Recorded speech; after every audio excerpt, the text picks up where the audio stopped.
Olá, pessoal do supletivo.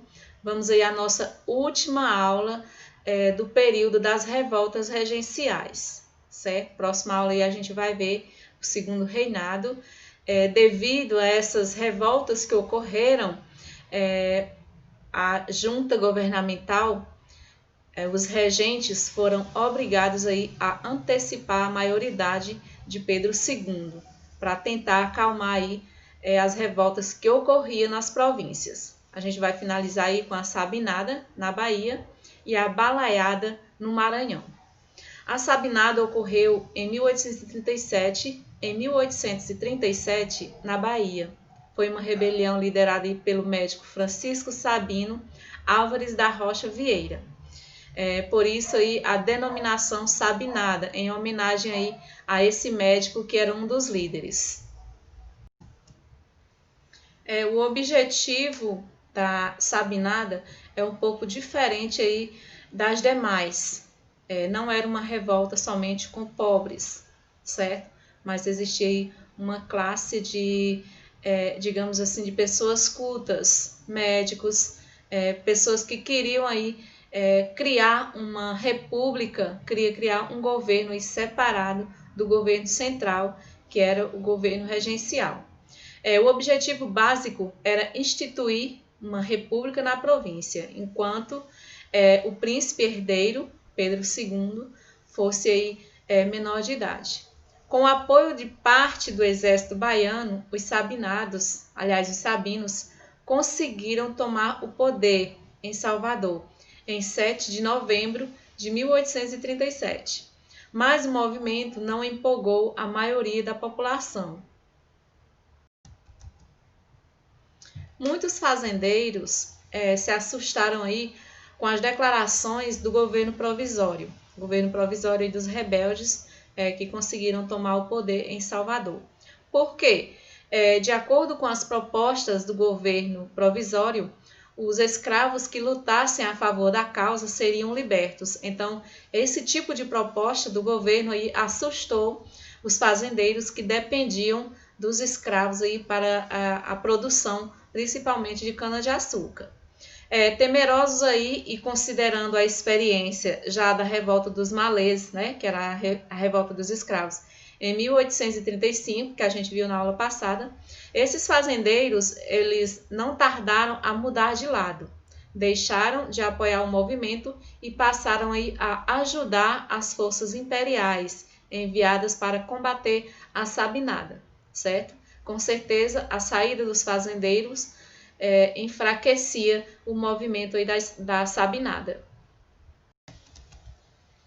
Durante a revolta da Sabinada, inúmeras casas de Salvador foram incendiadas. Mais de 1.000 pessoas morreram na luta. Em março de 1838, a rebelião estava totalmente esmagada pela guarda imperial. Apesar da violência e repressão, os principais líderes do movimento não foram mortos. O médico Francisco Sabino, por exemplo, foi preso e degradado, mandado aí para Mato Grosso. Diferentemente da cabanagem, né, que a gente viu na aula anterior, que foi uma revolta de pobres, a Sabinada foi uma rebelião coordenada por homens cultos da cidade de Salvador, com um objetivo específico, instalar uma república até que Dom Pedro II completasse aí a maioridade. Vamos ver agora a última revolta citada aí no texto da apostila de vocês, a Balaiada no Maranhão, certo? A Balaiada foi uma revolta aí diferente da Sabinada, com objetivos diferentes.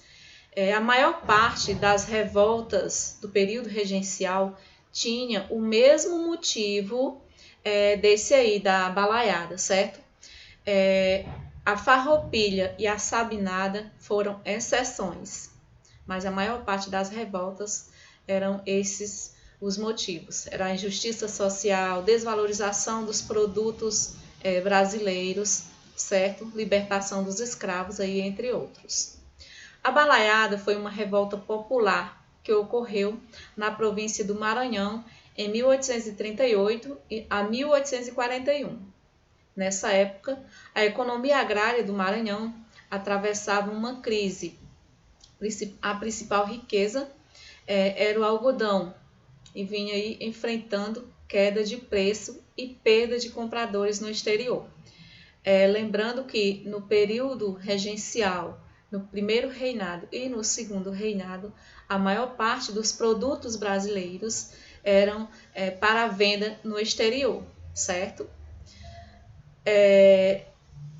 Devido aí à forte concorrência internacional do algodão dos Estados Unidos. Então, devido aí a uma qualidade melhor, a um preço melhor, os Estados Unidos estavam tomando posse aí do mercado de algodão para as empresas, para as indústrias, principalmente as indústrias inglesas.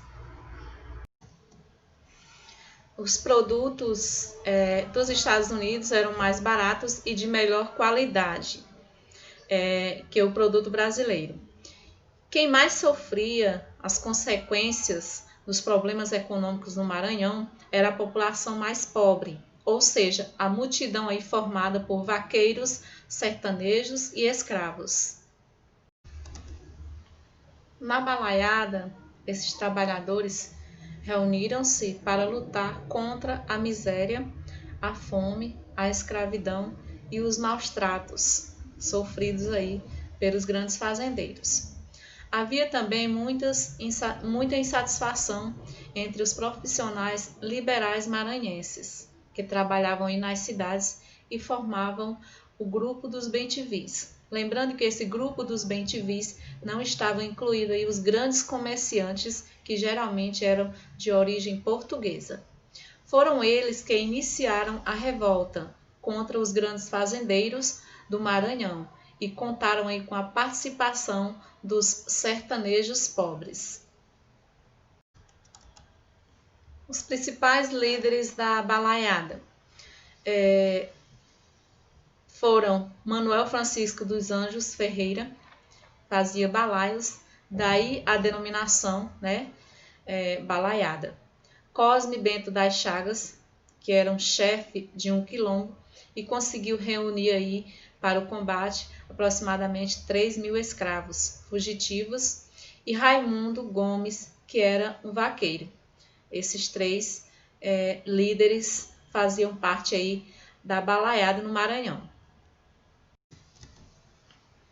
Apesar da pouca organização estratégica dos rebeldes balaios, eles conseguiram conquistar a cidade de Caxias, uma das mais importantes cidades do Maranhão. Mas não havia clareza nos objetivos entre os líderes populares. Ao assumir o governo, o poder foi então entregue aos bem-te-vis, que nesse momento estavam preocupados em conter a rebelião dos sertanejos, que eram ali o grupo mais pobre. Para combater a revolta dos balaios, o governo enviou tropas comandadas por Luiz Alves de Lima e Silva. Nesta altura, os bem-te-vis já haviam abandonado aí os sertanejos e apoiavam as tropas governamentais. O combate aos balaios foi duro e violento. A perseguição só terminou aí em 1841, quando havia morrido aí cerca de 12.000 sertanejos e escravos. Lembrando que todas essas revoltas que ocorreram durante o período regencial, todas foram combatidas aí pelas tropas imperiais, com exceção apenas da Farroupilha, que a Guarda Imperial não conseguiu vencer os rebeldes. Tiveram aí que fazer acordos para acabar aí com as rebeliões que ocorriam no Rio Grande do Sul. O combate aí aos balaios foi duro e violento. A balaiada não tinha um projeto específico, um projeto político para estabelecer. Então, quando eles conseguiram tomar posse do governo da cidade de Caxias, ficou aí um conflito dentro do próprio grupo para saber como eles iriam governar. Então, eles não tinham aí uma organização política, nem um projeto definido e não foi um movimento único e harmônico. Foi um movimento armado dos sertanejos tomados ali pelo anseio de conseguir justiça social. Essa foi aí a nossa última revolta, a última revolta do período regencial que a gente viu. Próxima aula aí a gente vai ver como foi a antecipação da maioridade de Pedro de Alcântara para tentar conter as revoltas aí que ocorria dentro das províncias.